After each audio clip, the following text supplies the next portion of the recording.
Hello and welcome to this chess video. We're looking at the Croatia Grand Chess Tour and we're in the second round and we have the matchup between the current world champion Magnus Carlsen and the man he captured the crown from, Wishy Anand. So the 15th and 16th classical world champions, and of course they played two world championship matches, so they met each other plenty of times over the board. And well, Carlsen had the white pieces this time around, and let's just get into the game. He opened with d4, and seems like both players were well prepared. We have c4, e6, knight f3, d5, and after knight c3, white gives black the option of going for the Vienna. So black has some options here. He can take on c4 as Anand did, or go for the queen's gambit declined. Anand goes with d takes c4. So this gives way to some sharp lines, but they are very well researched, and they're not everyone's cup of tea. So e4, white gets the big pawn center, and if you allow white to take here without playing dynamic chess, white will just have the better position. So black goes on trying to play dynamic here, bishop b4, pinning the knight, so we're hitting the pawn. White answers with a counter pin. c5 now, hitting and targeting the center. White takes on c4, black captures on d4, and black takes the opportunity to damage white's structure. So white has a big lead in development, but black is hoping that the structure will count for something. So queen a5 here, white now plays bishop b5 check, bishop d7, and takes on f6. Black takes on f6. Some of you might be wondering why black doesn't take on c3. Well, the king goes to f1, and after you recapture the piece, there's a small trick, rook c1, and now if you move the queen, I have rook to c8 check, utilizing the pin on the bishop, and the rook will drop. So this you cannot do. And of course Anand didn't. He took on f6, bishop takes d7, knight takes, white now castles, chucks the pawn on c3 away. Anand takes it, but white has a lead in development, and now he pins the knight on d7. So it seems like black can't castle, but that is precisely what Anand does. He castles. And the idea here is, if you take on d7, I will play rook d8. Not sure which one actually. Let's just say this one. Queen takes and queen takes d4. Otherwise this will be hanging. And now the pawns are equal, and we're that much closer to a drawn game. But Magnus had other ideas, and he first took on e6 with the knight. Now if you take the knight, I will take here. And your rook d8 doesn't matter, there's nothing on d4, and I'm hitting two pawns. You have some problems. So, knight b6, swish and sook, in between move, hitting the queen. And now your queen and your knight are attacked, but we can make a counter threat, queen d4, threatening a queen trade, and the knight protects the queen. So indirectly defending both pieces. Rook f8, and now Carlsen has to go for the trade, which he does. Knight to f4, and rook c5. And this position had arisen before. And here comes Magnus's novelty, rook f to d1. This allows f5, so I thought after rook f d1 as played, f5 was played in the game by Anand. So I thought g4 was logical, and I was happy to see that a game by Ruslan Ponomaryov did confirm that opinion. G4 is logical because you stop this pawn from advancing and you hope it's weakness here. But in this game, which didn't last very long, so Ponomaryov didn't get anywhere, and despite having a seemingly prettier position, nothing really happened, and a draw was agreed quite quickly. But the world champion played rook after d1, novelty, allowed f5, which was of course the idea of rook c5 to play f5 and liquidate doubled pawns. So that's what happened. He takes f5, and well, Anand didn't take on f5. I said perhaps he was overly fancy with rook a to c8, and now f6 by Carlsen. But he thought it would end up similar as in the game. Rook f5, Carlsen protects the knight, and now Anand takes the pawn. And well, we have an ending. Equal material, 4 pawns, but black has a slightly more scattered structure. There's 3 pawn islands, and especially the kingside pawns, with some weak squares here around the kingside, make black's position slightly less desirable. And rook d3 was a strong move now by Carlsen, and the idea is to swing over here, and we have some problems with this pawn, and in conjunction with that, some problems with this knight. Maybe black can hold the balance. White still has a slight edge.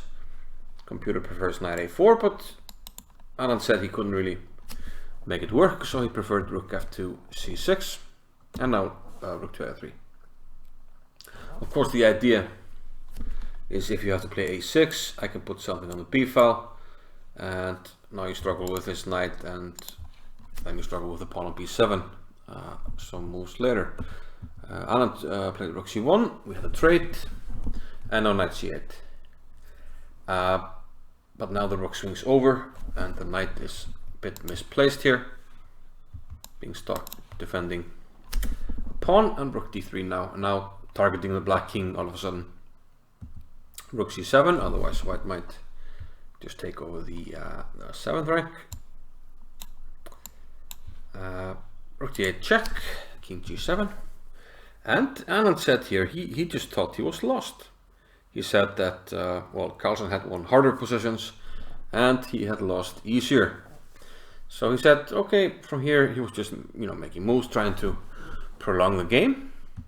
I don't quite agree that it's this bad. Perhaps against Magnus, but I mean, black can keep on fighting. And let's just see what happened in the game. Now trying to reactivate the knight to e7, knight h5 by Carlsen, king to h6, knight to f6, king back to g6, knight to e8. But this maneuver of the knight to e8 gives Magnus the 7th rank finally. But it doesn't take on b7 here. Probably if we take the knight doesn't have a lot of squares. Can we somehow trap it? Maybe here. And there might be some problems all of a sudden with this knight, and white might struggle with his coordination. We might play the f pawn and just king f7. So this perhaps was not advisable. So Carlsen played h5 here. A tactical move. You can't take the pawn because of knight g7 check, and we have a fork. Fork city population, the black king and the black rook. So king h6 was played by Anand, knight d6. And this h5 move undermines this pawn, which you don't want to lose, so f5. And now we can take a b7, but it takes with a knight to g8, knight d6, and after these trades we have a knight endgame. But black is only down 1 pawn. I will remind you that in white can say Magnus had knight and 2 pawns against knight and 1 pawn on 1 wing, and he managed to win that. Again, we'll link to that video. Instructive how Magnus manages to squeeze something out of nothing. So perhaps people were expecting a white win here, and probably I think the position objectively should be winning. And the rule of thumb here is that knight endgames tend to be like king and pawn endgames. So if the king and pawn ending is winning, the knight endgame is usually winning. But there are some differences. between the knight and the pawn in games. First off, the knight can often make waiting moves, which are more difficult to achieve with the king. And here, Anand achieves counterplay here. King g4, king e5. And he goes for the touchdown defense, king d4, and he wants to attack the base of white's chain. So once white starts rolling, we're going to bring the king maybe to f2 and attack everything. And eventually some very interesting variations will arise. So here Anand said Magnus had missed, he wanted to play knight f6 here. He played knight g5 in the game, but he wanted to play knight f6. But the problem there is that we will have a queen ending by force, let's say king e5, and we have a pawn race. We'll quickly go through that. White queens first, gives a check, and even though the king is seemingly far away, it will land in time. Let's just have a look at the variation. Let's attack the pawn. We push the pawn, so you have to take it on a5, but then I'm already well ahead of schedule and in time to defend. So knight c5 was played, and now knight c5 by Anand, which well, some people were surprised with. Everybody was expecting a king f2, but Anand saw a line there that scared him a bit. I think it's here. Yeah, I think it's here. After g4, he wanted to play h4, but after knight h3 check, king g3, g5, he thought that well, you don't have time to take on h3, of course, because g6 and then g7, and the king importantly covers f6, so there's no way to stop the pawn. So after g5, knight f8, but now knight g1, and Anand said he didn't see a move. So if it's black to move, white wins, but if it's white to move, it's a draw, a mutual zugzwang. So if black to move, the only thing that he can do is exhaust the a pawn, but since he has to start, white can yeah, gain the upper, well, gain the move, so he will not be zugzwanged. So eventually black has to make a move, and if he plays h3, we will take it, play g6, you have to take, and the f pawn queens. If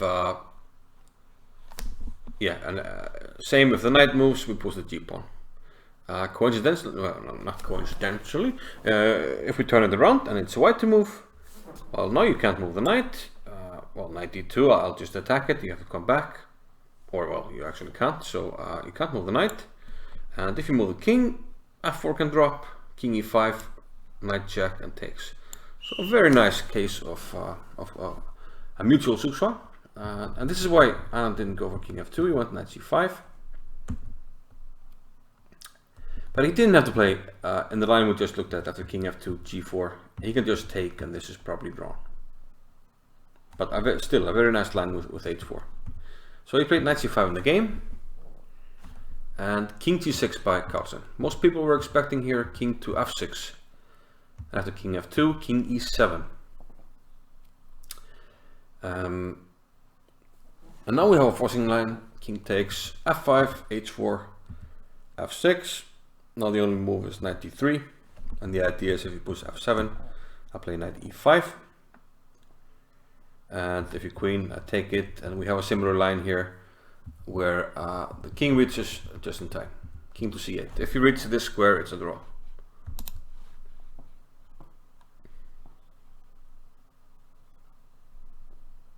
So after knight d3, king to e6 is a better move. Knight c5 check, king d6, and white will be able to queen.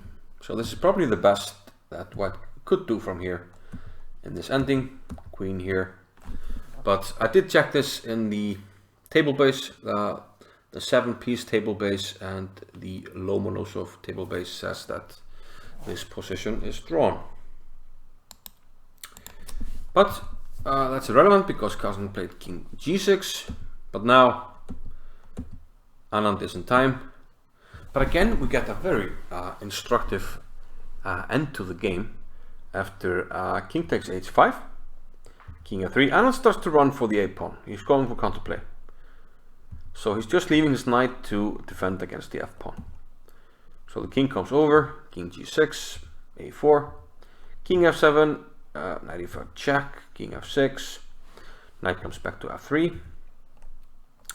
And now, okay, the pawn is pushed, so knight g5. And now the white knight comes over, hitting this one. Of course, if you take, I will queen. And probably queen first, let's see. Takes.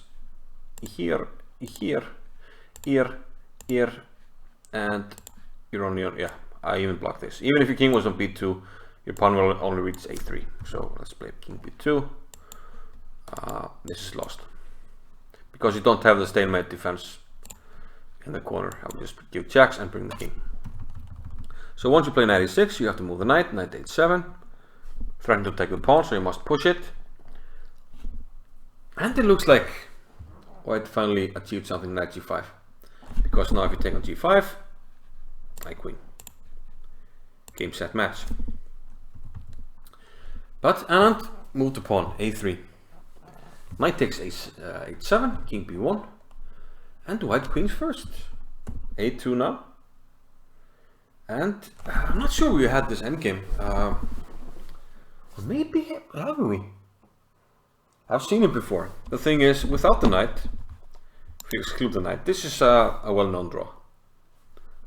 We threaten the queen, and there's no way to, the king is too far away. So there's no way to give checks and bring the king. And every time you check on the b file, the king goes to the corner, and we're threatening stalemate, so you have to move the queen again. But then I move the king to the b file, I'm threatening to the queen. You never bring the king closer.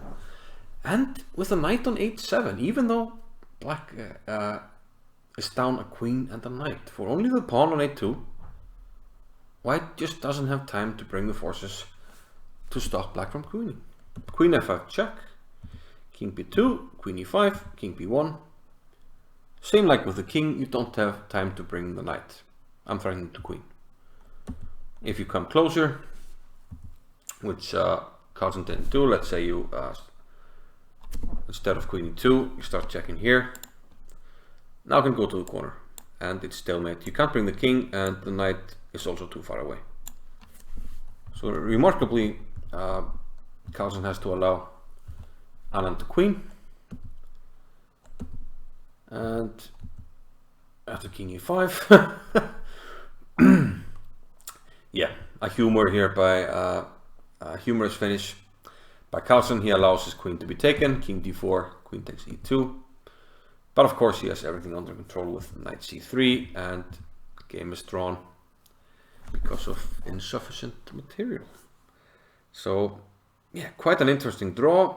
We have some very interesting positions in the endgame, but unlike usually, Magnus was unable to weave his magic and to probably go to bed regretting the missed chances.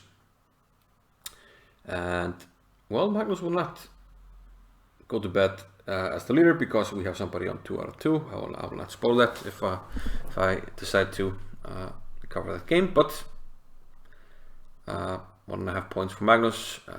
Still a lot of chess to be played, and tomorrow we have Magnus playing against Fabiano, and that will of course be an interesting matchup. But I'll see you in another video. It might be another game from round 2, or it might be another game tomorrow. We'll see, but I'll see you then. Bye bye.